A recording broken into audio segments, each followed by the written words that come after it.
Assalamualaikum dan salam sejahtera, bersama saya Nurliana Termizi dalam 15 minit MMTV edisi 8 Mei 2023. Saya percaya ini akan terus dimainkan termasuk dalam 6 PRN, namun kita tidak gusar. Itu kenyataan Perdana Menteri Datuk Seri Anwar Ibrahim berhubung isu pengeluaran khas kumpulan wang simpanan pekerja KWSP akan terus dipolitikkan termasuk dalam kempen di 6 pilihan raya negeri PRN akan datang. Beliau berkata, meskipun perkara tersebut akan dijadikan sebagai polemik politik, namun wang pencarum perlu dijaga untuk kegunaan masa hadapan. Anwar yang juga Menteri Kewangan menjelaskan beliau antara yang lantang sebelum ini memperjuangkan pengeluaran caruman KWSP ekoran COVID-19. Terdahulu, pembangkang menggesa kerajaan membenarkan pengeluaran bersasar caruman KWSP kepada golongan yang memerlukan satu mekanisme yang sesuai. Dalam pada itu, Anwar mahu kumpulan wang simpanan pekerja KWSP meningkatkan pelaburan dalam negara daripada 64% yang dicatatkan pada tahun lalu kepada 70%. Jelasnya, KWSP perlu mencapai sasaran tersebut sejajar dengan tujuan penubuhannya untuk membantu pencarum meningkatkan pendapatan pada masa hadapan. Kerajaan akan membentangkan rang undang-undang RUU Ombudsman Malaysia 2023 di Parlimen Oktober depan. Menteri di Jabatan Perdana Menteri, Undang-Undang dan Reformasi Institusi, Datuk Seri Azalina Osman Said berkata RUU Ombudsman kini dalam peringkat akhir bagi mendapatkan pertimbangan dan kelulusan jemaah menteri dalam masa terdekat. Katanya, Ombudsman yang akan dicadangkan berfungsi untuk menerima, mengendali dan menyelesaikan aduan berkaitan sistem penyampaian perkhidmatan awam bagi meningkatkan tadbir urus yang lebih baik. Katanya beberapa pindaan kepada dasar itu dilakukan antaranya mewujudkan kuasa menyiasat sistem tersebut selain memastikan jangka masa tidak terlalu lama diambil dalam menangani aduan awam. Kata Azalina, selaras hasrat Perdana Menteri Datuk Seri Anwar Ibrahim, bahagian hal ehwal Undang-Undang Jabatan Perdana Menteri BHEUU JPM bersama Biro Pengaduan Awam BPA mengadakan sesi libat urus dengan pihak berkepentingan termasuk ahli parlimen kerajaan dan pembangkang, agensi kerajaan, badan bukan kerajaan NGO dan civil society organisations CSOs dalam memuktamadkan RUU Ombudsman Malaysia. Tambahnya, penubuhan Ombudsman Malaysia juga penting ke arah sistem penyampaian perkhidmatan awam yang lebih cekap dan efektif serta kerajaan yang lebih responsif dan adil terhadap rakyat. Pemangku Raja Pahang Tengku Hassanal Ibrahim Alam Shah Al-Sultan Abdullah Riayatuddin Al-Mustafa Billah Shah menitahkan supaya kerajaan negeri memberi peruntukan yang adil kepada Ahli Dewan Undangan Negeri Adun Pembangkang. Titah baginda, lanskap politik negeri perlu diubah dengan cara matang selari dengan usia 66 tahun negara mencapai kemerdekaan. Baginda yang bertitah pada istiadat pembukaan mesyuarat pertama penggal kedua Dewan Undangan Negeri Dun Pahang ke-15 di Wisma Seri Pahang hari ini turut menasihatkan pembangkang agar tidak bertindak menghentam usaha yang sudah digerakkan oleh kerajaan negeri. Dalam pada itu, Tengku Hassanal turut bertitah agar negeri Pahang terus bergerak laju ke hadapan dan mesti menjadi contoh kepada negeri dan negara lain. Peguam terkemuka Datuk Hisham Teh Poh Tek dilantik mengetuai pasukan pembelaan dalam rayuan pengasas rumah bonda Siti Bainun Ahmad Razali. Perkembangan terbaru itu dimaklumkan Peguam Siti Bainun, Nur Aminah Tul Mardiah Mat Nur dalam prosiding rayuan penangguhan hukuman penjara anak guamnya di hadapan Hakim Mahkamah Tinggi Hakim Datuk Ahmad Bache hari ini. Hisham sebelum ini pernah mengendalikan kes berprofil tinggi antaranya rayuan akhir bekas Perdana Menteri Datuk Seri Najib Tun Razak berhubung kes penyelewengan dana SRC International Sendirian Berhad. Selain Hisham, antara peguam yang akan mengendalikan pembelaan Siti Bainun adalah Nur Aminatul Amardiah, Muhammad Farhan Ma'ruf dan Ahmad Faiz Munawar. Utusan Malaysia dan Cosmo melancarkan satu lagi produk terbaru. Apa yang ada dalam Iklaneka? Ia adalah platform yang tepat dan efektif untuk mengiklan antaranya pelbagai jenis notis, cautan kosong, hartanah, tender, kenderaan, mencari wali atau waris dan pelbagai lagi. Apa yang anda cari? Semuanya ada di sini. 2 dalam 1. Layari iklaneka .utusan.com.my. Pelakon Puteri Sarah Liana Megat Kamarudin atau lebih dikenali sebagai Puteri Sarah memfailkan tuntutan balas kes nusyus terhadap suaminya Syamsul Yusof. Peguam Syari'i Datuk Akberdin Abdul Kadir yang mewakili Puteri Sarah menjelaskan antara tuntutan nusyus yang difailkan anak guamnya adalah sikap tidak bertanggungjawab suaminya dalam rumah tangga. Malah Akberdin turut memaklumkan Puteri Sarah juga telah memfailkan pembelaan terhadap tuntutan nusyus yang difailkan Syamsul sebelum ini. Sebelum ini, pengarah filem itu memfailkan tuntutan nusyus terhadap Puteri Sarah pada 21 Mac lalu dengan alasan isterinya itu masih menghubungi bekas kekasihnya yang berstatus suami orang. Dalam pada itu, Peguam Syari'i Azmi Muhammad Rais yang mewakili Syamsul menjelaskan dokumen berhubung tuntutan tersebut baru sahaja diperoleh dan bakal diteliti sebelum memfailkan pembelaan terhadap tuntutan tersebut. Hakim Syari'i Maizatul Ali Zaci kemudiannya menetapkan 14 Jun ini bagi sebutan semula kes.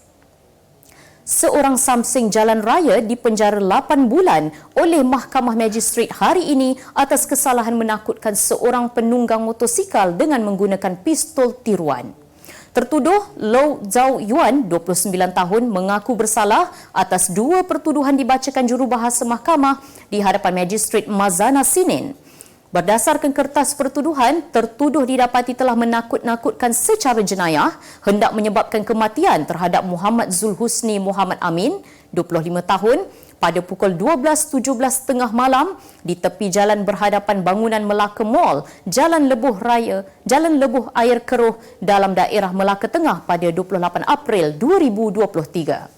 Tertuduh didakwa mengikut Seksyen 506 Kanun Keseksaan yang memperuntukkan penjara maksimum 7 tahun atau denda atau kedua-duanya sekali jika sabit kesalahan. Bagi pertuduhan kedua, tertuduh didakwa memiliki sepucuk pistol tiruan mengandungi 6 butir peluru di tempat dan masa yang sama. Sabit kesalahan, tertuduh boleh dipenjara sehingga setahun atau denda tidak melebihi RM5,000 atau kedua-duanya mengikut Seksyen 36(1) Akta Senjata 1960. Kita beralih ke berita dunia. Hari pertabalan Raja Charles III sebagai Raja Britain yang baharu dicemari dengan gerakan kumpulan anti-monarki yang dikenali sebagai Republic. Sambil membawa kain rentang dan sepanduk yang tertulis "Bukan Rajaku", ratusan ahli kumpulan itu berarak sekitar London. Menurut Komander Karen Finlay dari Polis Metropolitan London, pihak berkuasa menahan ketua kumpulan dan 51 orang penunjuk perasaan berkenaan bagi mengelakkan sebarang gangguan dan bantahan. Dalam pada itu, Republic menyatakan pihak polis merampas kain rentang mereka dan sepanduk di bawah mereka terdahulu. Republic berikrar untuk melancarkan protes terbesar terhadap Raja British dalam sejarah moden.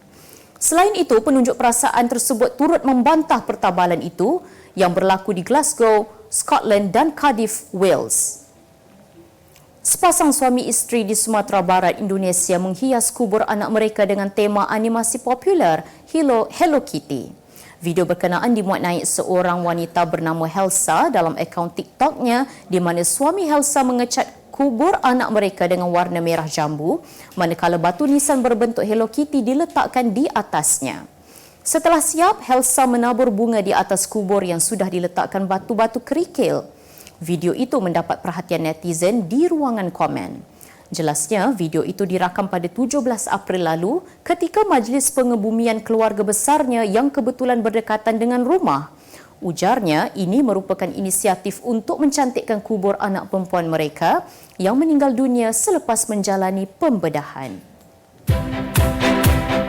Kemas kini pengetahuan anda tentang isu ekonomi dan pasaran.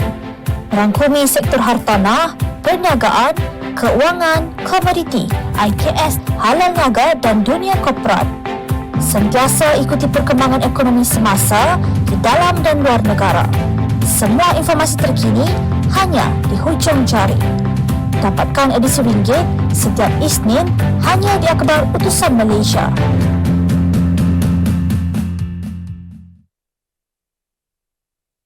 Berita ekonomi. Perbadanan Kemajuan Negeri Selangor PKNS mensasarkan pendapatan tahunan melalui sewaan bangunan dan hartanahnya meningkat kepada 100 juta ringgit menjelang 2030.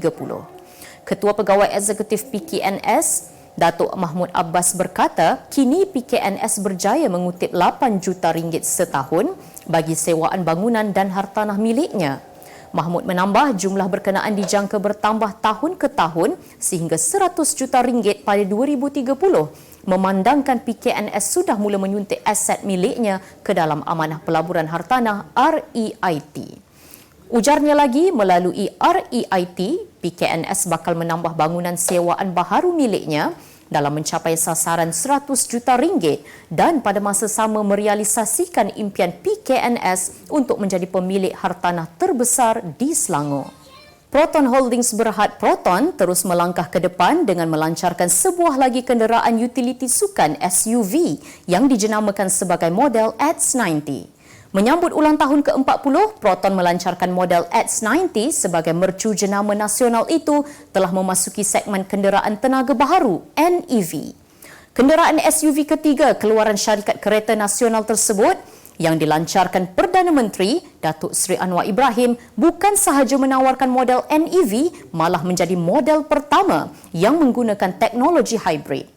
Kerjasama antara Proton dengan syarikat Geely itu menawarkan model X90 yang dijana oleh enjin TGDI 1.5 liter dipadankan dengan sistem sinergi motor elektrik 48 volt. Selain menjanjikan penjimatan penggunaan bahan api, pelepasan karbon yang lebih rendah, prestasi yang lebih baik serta pengalaman pemanduan yang lebih lancar. Kita ke berita sukan. Jaguh baling tukul besi wanita negara Grace Wong Siew Mei menyumbang pingat emas ke-7 buat kontingen Malaysia dalam Tamasya Sukan SEA Kemboja 2023 selepas memecahkan rekod kejohanan menerusi lontaran sejauh 61.87 meter. Kejayaan Grace turut diiringi seorang lagi atlet muda negara, Nurul Hidayah Luqman, apabila meraih pingat gangsa menerusi jarak balingan sejauh 49.61 meter pada aksi di Stadium Nasional Merodok Teko. Manakala pingat perak milik wakil dari Thailand, Mingkamon Kumpon, menerusi balingan sejauh 57.62 meter. Grace yang ditemui selepas kejohanan tersebut memberitahu cuaca panas di stadium sewaktu acara berlangsung memberi kelebihan kepadanya untuk membuat balingan cemerlang di Tamasya 2 tahunan tersebut. Untuk rekod, Grace memenangi pingat emas dalam Tamasya Sukan SEA 2017 di Kuala Lumpur sebelum mengulangi pencapaian cemerlang itu di Hanoi tahun lalu. Real Madrid berjaya menamatkan penantian selama 9 tahun untuk menjulang trofi Piala Raja Spanyol selepas menewaskan Osasuna 2-1 dalam aksi final di Estadio de la Cartuja awal pagi semalam. Dalam perlawanan tersebut, Real Madrid berjaya menampilkan aksi memberangsangkan sehingga berjaya membuka tirai jaringan pada minit kedua menerusi pemain Rodrigo. Pada aksi babak kedua, pemain Lucas Toro menyamakan kedudukan pada minit ke-58 untuk memberikan harapan buat Osasuna memenangi final pertama mereka sejak tahun 2005. Bagaimanapun, Rodrigo menghancurkan impian Osasuna dengan menyempurnakan satu lagi gerakan menerusi serangan oleh Vinicius pada minit ke-70. Dengan keputusan 2-1 kekal sehingga whistle penamat, skuad kendalian Carlo Ancelotti berjaya memenangi gelaran ke-20 dalam aksi final ke-40 mereka selepas kali terakhir menjuarainya dalam edisi 2014. Kejayaan itu menjadi motivasi tambahan buat Real yang kini perlu berdepan Manchester City untuk aksi separuh akhir pertama Liga Juara-Juara di Stadium Santiago Bernabeu pada awal pagi Rabu ini. Sebagai penutup 15 minit MMTV hari ini, saksikan laporan cuaca esok Selasa 9 Mei 2023. Jangan lupa dapatkan akhbar utusan Malaysia dan Kosmo untuk berita-berita terkini dan menyeluruh. Sekian sahaja daripada saya, Nurliana Tarmizi. Assalamualaikum dan jumpa lagi.